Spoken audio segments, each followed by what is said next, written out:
వీళ్ళు మనకన్నా పెద్ద గ్యాంగ్లో ఉన్నారు. చాలా జాగ్రత్తగా ఉండాలి. మనం దొరికేమో అయిపోతాం. మనకి కావాల్సింది అదిగో ఆ మంచం మీద పడుకున్నాడే, ఆడొక్కడి తలే.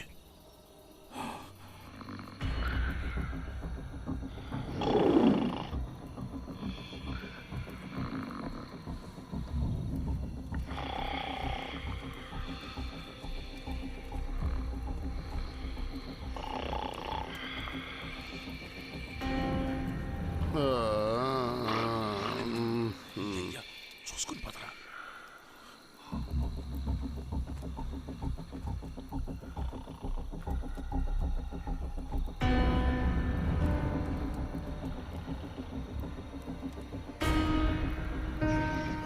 కాకు లేస్తే అరుస్తాడు. నువ్వు సిగ్గుడి చేద్దాం. అరవకుండా గొంతు నేను కోస్తా. నోరు నొక్కి పెట్టరా, ఏసేస్తా. రే, ఇవన్నీ ముందే ప్లాన్ చేసుకుంటారా?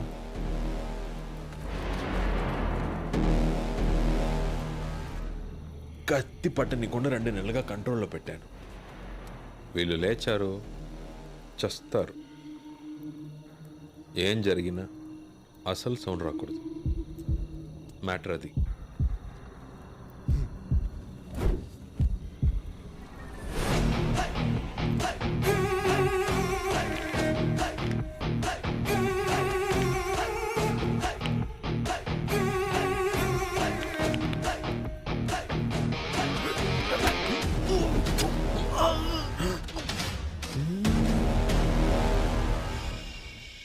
అరవద్దు.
ఎన్నిసార్లు చెప్పాలి నీకు? ఎంతమందిని చెబుతారయ్యా? ఎన్నిసార్లు చెప్పిన అర్థం కదా? ఇది నేను ఎప్పుడో చెప్పాను ఇలాగే జరుగుద్దని. వీళ్ళు ఈ ఊరు ఆడాళ్ళ మీద చేసి ఏం చేసినా అడిగే మగాడు కూడా లేడు. ఇంకా ఎన్ని ఘోరాలు చూడాలో ఏంటో. ఆ కుర్రాన్ని ఇంకో నాలుగు చీకుంటే చచ్చూరుకునేవాడు.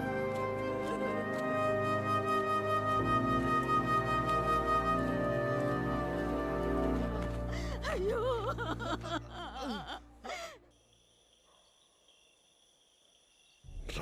రౌడీలోను భయపడిన ఊరు ఇప్పుడిప్పుడే మారి కొంచెం మర్యాద ఇవ్వడం మొదలుపెట్టింది. ఈలోగా మావయ్య ఇంకా మైకిల్కి ఇక్కడ చోట్లేదు, వెళ్ళమని చెప్పు. అది కాదు సుల్తాన్, పొమ్మంటే వాడు ఎక్కడికైనా పోనీ మావయ్య, ఇంకెప్పుడు నాకు కనిపించకూడదు. చంపేస్తాను కనిపిస్తే. వెళ్ళమను.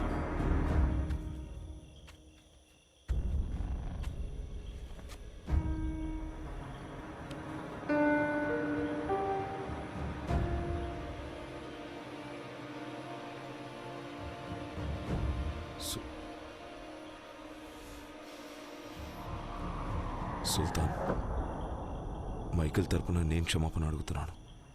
మైకిల్ ఏ తప్పు చేసుంటాడో. ఆ కుర్రాన్ని కొట్టడానికి ఏదో కారణం ఉండుంటుంది. ఊరందరి ముందు గొడ్డుని బాదినట్టు చితక బాదావు. చాలు, వదిలే సుల్తాన్. నువ్వెందుకు ఆలోచిస్తున్నావే? వెళ్ళి చెప్పు.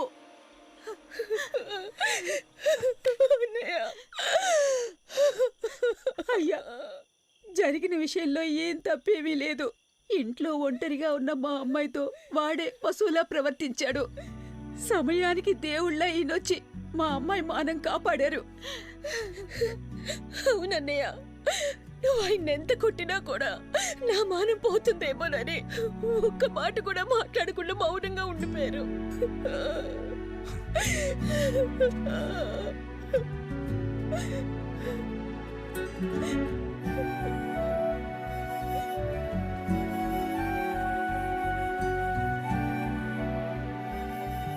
తొందరపడ్డాను. Sorry Michael.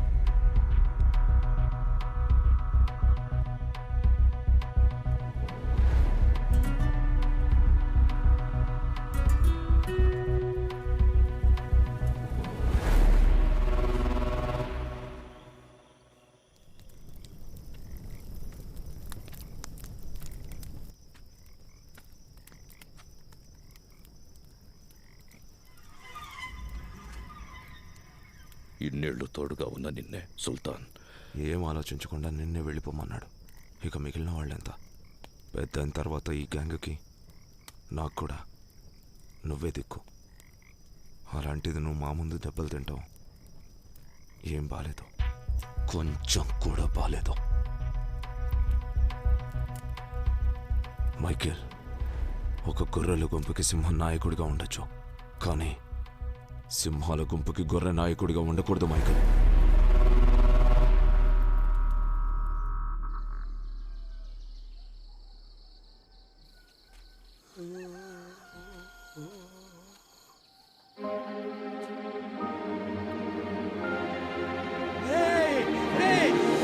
లేవండి, లేవండి.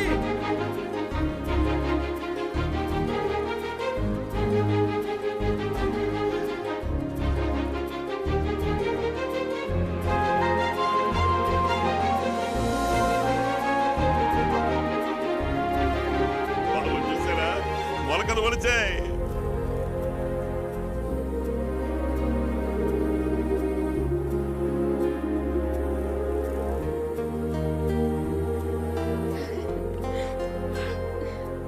పొలంలో మొలకలు భలే మొలిచాయిరా. మొలుస్తాయనుకోలేదురా. రౌడీలు కూడా కష్టపడ్డారా. అయ్యా, అయ్యా, పెద్దవాడివి. స్వామి, ఈ భూమిని ఇలా చూడాలని ఎన్నో ప్రాణాలు తప్పిస్తున్నాయి. మా పాలిట దేవుళ్ళా వచ్చావు. ఎక్కడిది చూడకుండా చచ్చిపోతానేమో అనుకున్నాను బాబు. నిన్ను మొట్టమొదట చూసినప్పుడు నువ్వే మమ్మల్ని కాపాడుతావనుకున్నాను. అది నిజమైంది. నువ్వు బాగుండాలి. నీ మేలు మర్చిపోలేం బాబు.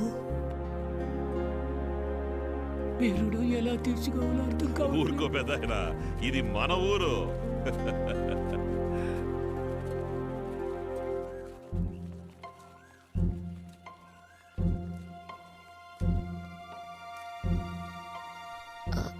అది నేను మీతో చెప్పండి.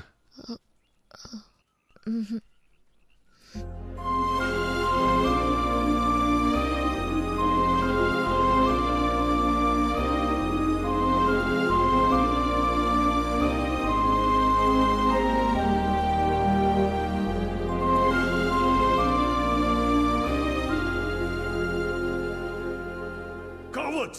Bloody traitors! This is a 10,000 crore project! Cancel చేయకుండా ఏం చేయమంటావు చెప్పు. వ్యవసాయ భూములు కాదని చెప్పాం, కానీ పండించారు. పచ్చటి పొలాలతో ఊరంతా కళకళలాడుతోంది. ఇప్పుడు కానీ మన మధ్యలో తలదూరిస్తే అయిపోతాం. కావాలంటే ఒక పని చేస్తా. ఇప్పటి వరకు ఎన్నోసార్లు ఇన్స్పెక్షన్ వాయిదా వేశాను. నీకోసం 10 రోజులు వాయిదా వేస్తాను. ఈలోపు ఆ ఊళ్ళో పంటలు పండవని ప్రూవ్ చేయి. ప్రాజెక్టు గురించి పై వాళ్ళతో నేను మాట్లాడతాను.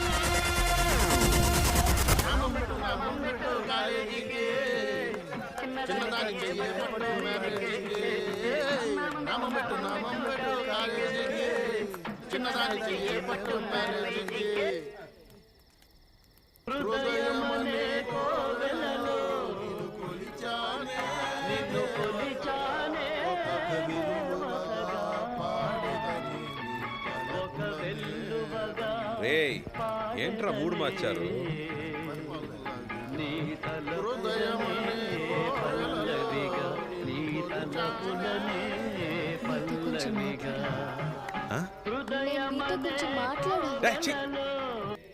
నామం పెట్టు కాలేజీకి చిన్నదాన్ని రేయ్, చేయబట్టు తిక్కలోడా. మ్యారేజీకి పాటతో ప్రాణాలు తీసేస్తున్నాడు.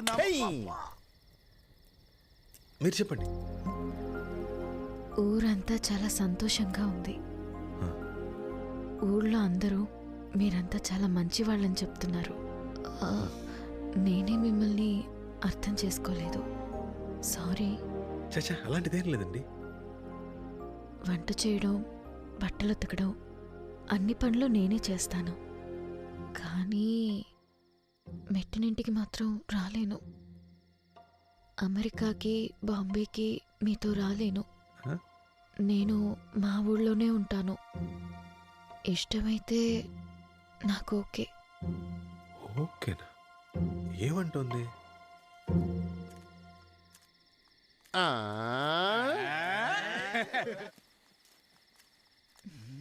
ఏంట్రా ఏమంటుందిరా? సుల్తాన్ నువ్వంటే ఇష్టం అంట సుల్తాన్.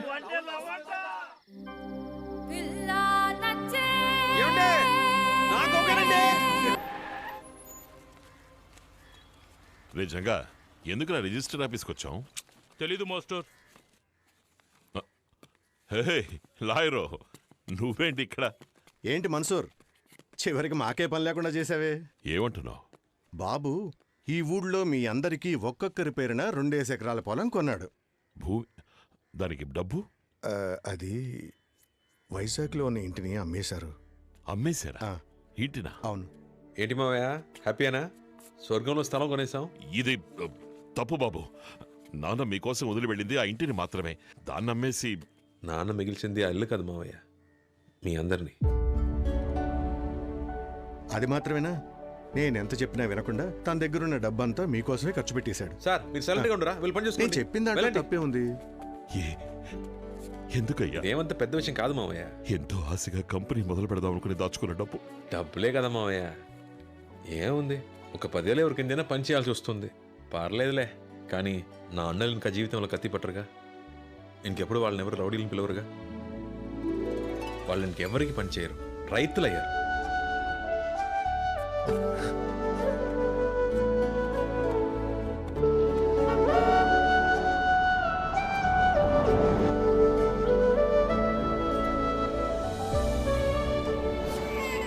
మీరు వీడిని చూసుకుంటే రేపు వీడు మిమ్మల్ని చూసుకుంటాడు.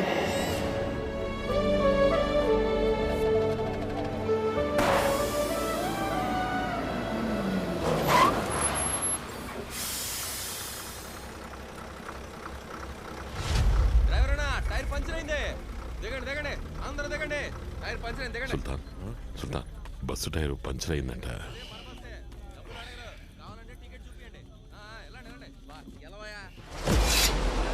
సుల్తాన్!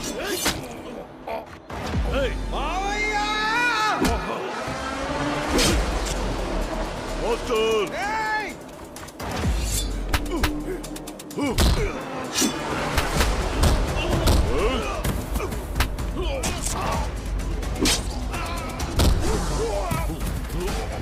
మాస్టర్ మాస్టర్ నొక్కి పట్టు డ్రైవర్ పడింది డ్రైవర్ మాస్టర్ ఏం కాదు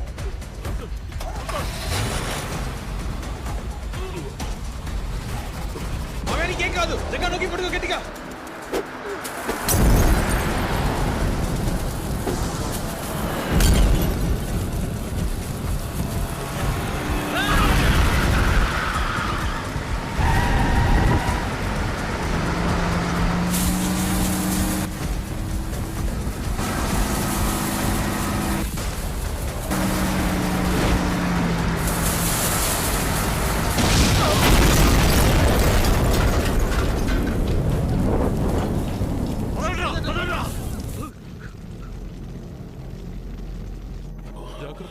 లోపల రావట్లేదు మావయ్య నీకేం కాదు మావయ్య హాస్పిటల్కి వెళ్ళిపోతాం మావయ్య మావయ్య జగన్ మావయ్య చూసుకో వచ్చేస్తాను సుల్తాన్ వద్దు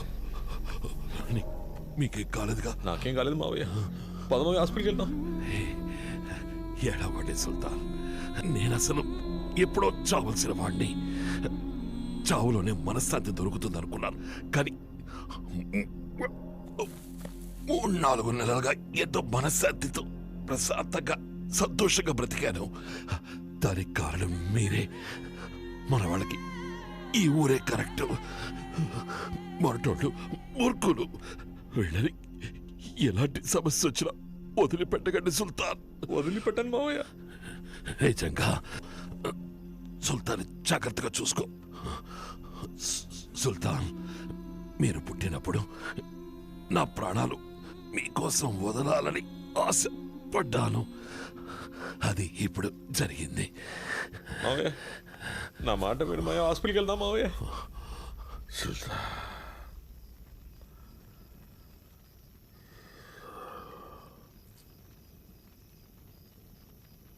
మావయ్య మావయ్య మావయ్య